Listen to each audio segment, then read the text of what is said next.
going back, into the special session on the toolbox. The toolbox means that we are ready to jumpstart into quick wins.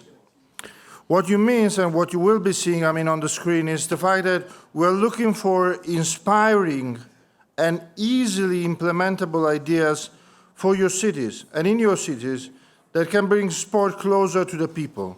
So open your minds and be on the lookout, because you might just come away with this session with some new ideas and new projects for your city. So without further ado, I call on stage first Sola Ayepeku. Yeah, more. That's my pronunciation of your name. He serves as executive chairman of the Lagos State Sport Commission, where he's leading the charge to rebuild Lagos Sport Foundations to provide a strong platform on which a thriving, socially responsive and commercially viable sporting culture can be built in Lagos. He conceived and executed several high-impact sports programs. I won't say, that he is a chemical engineer graduate, but being the father of four who loves cartoon and creativity is definitely worthy of a second degree and a special mention. So without further ado, I'll leave you the floor. Sola, this is yours, and forza. Thank you very much.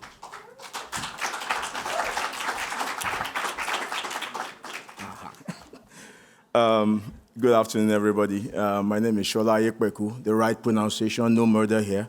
And I flew 21 hours and 7 minutes to get here to speak with you, so I really feel privileged. And I've learned so much since yesterday or till today. So even if I didn't say anything, I'm fine. So thank you very much for the audience, Smart Cities and Sports, and I hope to do justice in as few minutes as possible. So my presentation is called The Sportification of Lagos. But before I go into that, before the next slide, I just want to tell you a little bit about Lagos, where we're a very large city or state. Lagos, Nigeria is made up of 36 states, and Lagos is the most progressive of them. We have the fifth largest economy in Africa, not Nigeria, in Africa. And so we have a lot of migration and population issues and challenges that we typically deal with from time to time. Having said that, we've done a lot concerning sportification. I like that word because it just tells you exactly what's being done. And one of the things we are doing right now from the present administration through the leadership we have is that we are building 8 brand new stadia facilities based on community development needs. Also, we are in the process of doing quite a few things to ensure that we have the kind of events that we desire in a kind of, should I say, like a burger strategy, right from the bottom, but also from the top. So we recognize that we need to bring in events to Lagos. We want to have people as tourists, and then we also want to build capacity. However, to do that, we have to do it gradually. And I'm here to just let you know that we have a population of 18 to 20 million people. Out of that, 65% are below 35. So there's a huge potential for Lagos State development in terms of sports and for you to bring your services and your products to us there. Having said that, we also do have some challenges. Our sports facility per capita is very low. We have about 1 to 120,000, where the typical ratio should be somewhere in the tens of thousands, but we have a very, very high percentage of a percentile difference, and that's why we are doing so much construction. But after the construction, or with the construction, it's also difficult to access the land because Lagos is one of the smallest states in terms of land size, so it's quite expensive to get land, even if we are government. Thirdly, we had to approach these changes in a very creative manner. Rather than do the usual things, we had to change our approach. And the approach we had to change to was to make sure we go, first of all, from bottoms up, like I said, but to basically hook up on collaboration and partnerships with international communities, other sports experts, and to ensure that everybody was involved in a win-win situation. And that's why, so far, what we've done is we've reached out first of all, internally to the Lagos State Parks and Gardens Agency. We promoted a lot of work with the Ministry of Education in the state to make sure that we all on the same page, send the same vision, work in the same direction. And our partnerships with Giants of Africa has brought about, and NBA Africa has ensured that we have we are developing a lot of basketball courts in communities where hitherto there were none, or the ones that were there had long deteriorated and they're being renovated. Right now, as you can see, we are doing, with NBA Africa, the plan is to build about 1,000 courts across Nigeria, and already they've started with Lagos. We're on the second one right now. Giants of Africa have built 7 with Masai Ujiri. I'm sure you know that he's of Nigerian descent, and the VP, I think, of the Toronto Raptors in Canada.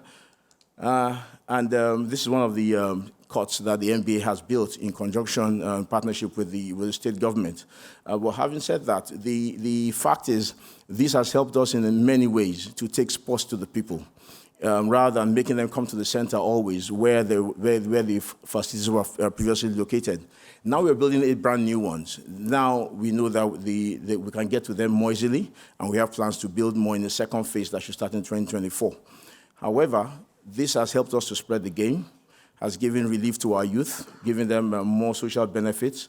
We've been able to also improve our capacity development, because now we are forced to learn how to maintain these facilities from technical support we're getting from the NBA and Giants of Africa.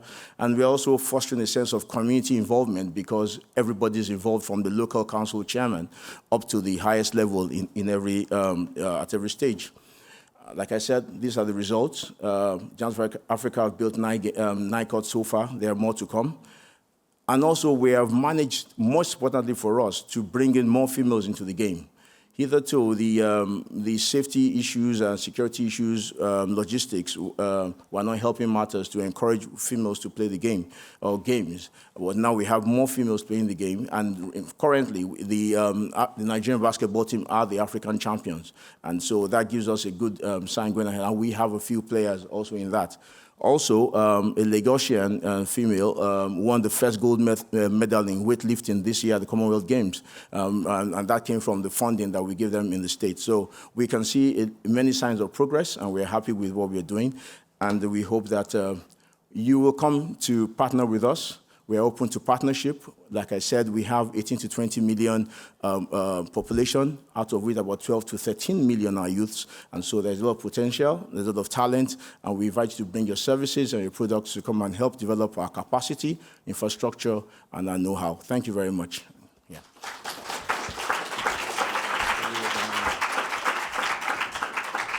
Sola, again, Executive Chairman, Lagos State Sport Commission. And now we go to Cindy Medinsky, Director let me see if I can get it on the slide as well, Director for Sport and Culture at Explore Edmonton.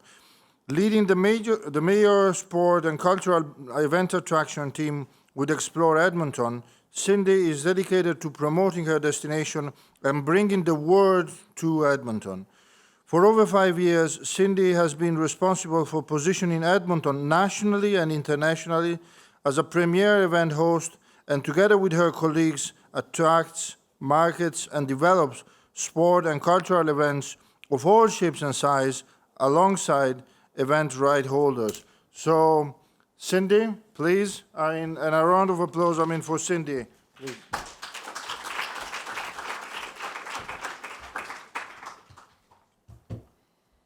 Good afternoon, everyone. I seem to have lost my voice during the 24-hour journey from Canada, so please bear with me. My name, as mentioned, is Cindy Medinsky, and I'm the Director of Sport and Culture for Explore Edmonton. In partnership with the city, we attract and support sport and cultural events. We bring the world to Edmonton, as mentioned, and we provide creative and custom event hosting solutions to international rights holders. With a population of over 1.4 million, we are the 5th largest city in Canada and one of the fastest growing. We are a distinct 4-season destination, and no matter the weather, Edmonton is made for exploring. We are a city of discovery, a city of determination, and of course, a city of sport. From the 2001 World Triathlon Championships to the 2015 FIFA Women's World Cup, hosting the recent World Rugby Sevens Series in 2021, and the 2022 FIFA Men's World Cup qualifying matches. There's no denying that Edmonton punches above its weight, and that couldn't be more true with our next event. A one-of-a-kind spectator and entertainment-focused snowboard festival, the Style Experience will be a pinnacle event of the FIS Big Air World Tour and the only in-city stadium event in Canada. A vision 4 years in the making, the Style Experience pushes boundaries and embraces Edmonton's winter wonderland. Take a look at the video. There's a lot that fills my heart when I think of this land, this city that I call home. Our homegrown talent has something special to show the world. And they are doing it in a dominating fashion, on the biggest stage. The city of Edmonton will host the Style Experience Big Air World Cup in December 2022. For those longing to feel that energy comes the opportunity to support our own in our city of Edmonton.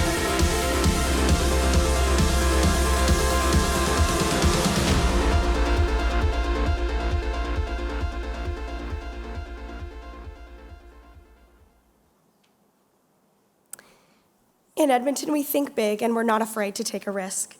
The Big Air World Cup will transform our 56,000-seat stadium, a 1978 Commonwealth Games legacy, to a big air jump in the heart of the city. We're thinking about existing infrastructure differently and the ways it can be used outside of its original purpose. Featuring the world's best snowboarders on a massive scaffolding jump under the Northern Lights, we are breathing new life into an historic venue. The vision for this event was born from creative collaboration between FIS, Canada Snowboard, Explore Edmonton, and the City of Edmonton, demonstrating how far the power of partnership can take us. We are embracing our strength as a winter city to provide our citizens and the region with the excitement of a one-of-a-kind experience. The fact that we have 4 true seasons gives us the opportunity to be creative, and we know that our community shows up no matter the weather. Just ask the over 100,000 spectators that fled to Commonwealth Stadium in freezing temperatures to send the Canadian men's national soccer team to their first FIFA World Cup since 1986. The Style Experience is a winning product, and our goal at Explore Edmonton is to amplify and enhance the event wherever possible. If we can bring the people closer to the sport in more ways than one, then we have done our job. To start, we are heavily involved in the marketing and promotion of the Big Air World Cup to ensure success in year 1 by supporting ticket sales and attracting visitors to our region. Our global marketing unit at Explore Edmonton is essentially an extension of Canada Snowboard's marketing team, applying our expertise to help local rights holders help develop and create an extensive campaign. Our unique event development team also steps in to provide custom support and localize the event where possible. The objective is to provide an outstanding experience while maximizing the positive impact on local businesses in our broader community. For example, Explore Edmonton has created the Innovative Responsible Events program to aid in the realization of environmental and social benefits and legacies for attracted events. From experience donations like comp tickets to community organizations and gathering jackets and winter gear for Edmonton's Coats for Kids program, to carbon neutral incentive programming, we look for every opportunity to give back through major hosted events. Another way our team supports is to help enhance the athlete and fan experience, this being one of the Big Air athletes. A private chef dinner curated specifically for these athletes, showcasing our local cuisine, or helping to alleviate local transportation costs can go a long way. We also know that event goers and spectators at the end of the day are our biggest marketing tool. If we can enhance their experience, short of ensuring the weather doesn't tip below -10 degrees Celsius in December in Edmonton, they may be likely to recommend our city and this event to friends and family. One last area I will touch on is our Indigenous population. Canada is on the path to truth and reconciliation. Edmonton is located on Treaty 6 territory and is home to the 2nd largest Indigenous population in Canada. We have a major responsibility to respect this land, and hosting events is no exception. Which is why we've created opportunities for Canada Snowboard to engage with the Indigenous community, to include them in the planning, the announcement, and the execution of the style experience. Things like donating 150 tickets to all 8 Indigenous communities around Edmonton, working with the Provincial Snowboard Association to grow the Indigenous snowboard program, the largest one in Canada, and commissioning a local artist to collaborate on the event brand itself, to include Indigenous text and syllabics, as well as the official mascot for the event, the Star Homie.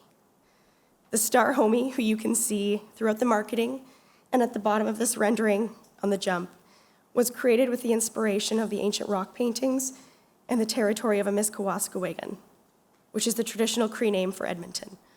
Star Homie is composed of symbolism representing our river, the Star People, and the Great Spirit.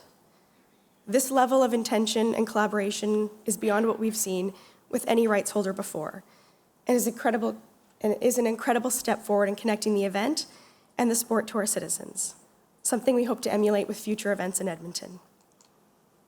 I hope in this short time I've demonstrated how Explore Edmonton has gone above and beyond with a very engaged rights holder to ensure that this event is inclusive, impactful, and fun for all. Through the power of partnership, the 2022 FIS Snowboarding Big Air World Cup will bring the sport closer to the people and hopefully inspire others to think outside the box. Thank you. Thanks again to Cindy Medinsky, Director of Sport and Culture Explore Edmonton. You show, with passion, and it was incredible. Also your voice expressed, a sense of, thinking big, but also creativity, and resilience, in the words we're living in. Now we go to Kyla Vurer, Project Director, Pro Project. Kyla is the Project Director of Pro Project, a strategic consultancy focusing on construction, planning, urban development, and major event. And the company is representative in Switzerland. She specializes in the field of sport, where she's working on a wide range of projects, from developing long-term sport tourism or sport event strategies to bidding, planning, and delivering major sports events, all with the aim to make sport sustainable, accessible, and impactful. So without further ado, let me give you the floor. Please, Kyla.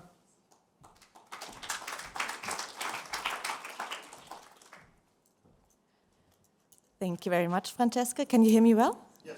Fabulous. Thank you for having me today. I'm very happy to be here. As Francesca just said, my name is Kyla Vurer. I'm working for Pro Project, and it's probably important to say that I'm not representing a city in this as the previous speakers did, but that I'm more speaking from a business perspective. And I would like to introduce to you a project today that we were working on this year with the city of Frankfurt that is also a bit out of the extraordinary for us. So the project is called Main Arena, related to the river Main that flows through Frankfurt. And I quickly want to give you a bit of context before we dive into. So first and foremost, I think we all know that sports is one of the biggest and most beneficial societal movements. If anything, Clarence just proved it in our break. It brings people together, it keeps us healthy, and it makes us happy. We also know that most of us, globally speaking, live in urban agglomerations or bigger cities, and we can currently see a change in sports behavior, whereas the populations in cities not necessarily use organized sports structures, but more and more use the city as their sports ground. In the case of Frankfurt, for example, about 80% of the population regularly do sports, and about 2/3 of them don't do it in organized forms and sports clubs and organized initiatives, but more in the city itself. All of this, though, came to quite an abrupt halt over the last 2 years with the COVID pandemic, and a lot of sports offers that just simply couldn't be practiced and exercised as they used to. So against this background, the city of Frankfurt decided to initiate a Sports Summer 2022 with a lot of events that they usually would host as well, but this year they wanted to give it a bit more publicity and reach. Some of these events are well known and also internationally well known, as the triathlon, for example. Others are less well known, smaller events that are more grassroots developments, I would say. Now, all of these events that you can see here are great events in their own right, though they have a much larger reach if you embed them in a larger concept and if you provide a frame for it. So we approached the city of Frankfurt with a proposal to provide a frame, really. And that is, in this case, a geographical frame, namely in the center of the city of Frankfurt, where many of those sports events are taking place, is the River Main, and next to it is a busy road that connects the east to the west of Frankfurt. Now, the city of Frankfurt aims to have this road closed to individual car traffic by 2024, and this year we were able to build up on this aim, on this objective, and convince the city of Frankfurt to block it for temporarily for 6 weeks to experiment with alternative usages for this otherwise public road. So in total, as you can see on the slide, the road was blocked for 6 weeks from mid-July to early September. It provided us with over 300 meters of public space that could be repurposed into, in our case, sports fields and activity areas, and that hosted over 80 events over the 6 weeks that we had the area available. Now, I quickly want to go into the program with you. We kicked off with a street art program that really repurposed the street and turned it into an arena where, under the guidance of a local arts collective, students and volunteers of Frankfurt took about a week, 5 days, to repurpose this street and make it their own for the summer, basically. And once the paint was dry, there were a lot of local sports organizations, clubs, other communal initiatives, but also social organizations and even museums that offered sports for all activities for everyone to engage in on a daily basis. In addition, local sports clubs and communities also offered equipment to play and to play games and also play sports that people could use for free on a daily basis as well. A third pillar was a more artistic dance and music, where we organized soirees and matinees on a weekly basis that were very popular. We invited professional dancers, dance groups, musicians, but of course also everyone in the audience attending these events were invited to join in and participate. And finally, we organized a lot of urban sports events, particularly on the weekends, where we had a bit more time to organize actual events, for example, a skate contest or a street basketball tournament. The picture that you see here was taken during the European Central Bank street basketball tournament, where we had about 80 participants, 16 teams, who played over 2 days, and about 200 people just attending, visiting, and exchanging with the players. The atmosphere was really fantastic. So without much to do, because I'm also over my time limit, I want to give a quick outlook on what's next for Frankfurt. We're currently in the process of evaluating this year's edition and already have the approval of Frankfurt to do something similar for next year. So we've started planning a 2023 edition. The pilot project also helped to start the conversation about creating more permanent urban spaces that are used for physical activity and exercise. It also helped start a more active conversation about positioning Frankfurt as a sports city, and the spark turned over to other cities and communities, and we're in conversations with neighboring cities now to do something similar there as well. So if you like the idea, I have a few lessons learned that I want to share very quickly. Mostly, this project was very planned and executed over a really short time frame. which work perfectly well. The only thing that we find requires a bit more time and more planning ahead is a well thought through communications and information campaign, also just to make people aware of what will be going on in the city. Secondly, I find that low thresholds are really important, both geographically speaking, so it's important for people that the occasion and the location is easily reachable, but also financially speaking, that it's affordable. Thirdly, it's really impressive how you can co-use urban spaces and how little infrastructure you actually need to pull off an event like this. In the case of Frankfurt, in our case, all we needed was really the space of a big road and quite a lot of paint. And fourthly, I think coming back to our previous session before lunch, the most appealing sessions were surely those where we combined sports and arts and culture and brought it all together. And on a more profound and fundamental basis, I think I would encourage all of you to just go ahead and do it yourself, because sometimes it can be quite simple. Thank you very much. Thanks for the encouragement. And now let us dive into the coffee break, which is expecting us over there. I mean, let me just say this, before launching the coffee break, that the coffee break is offered by Porters. There are a few members of the team, in the room. Porters Consulting is the premier global management consulting dedicated to sports.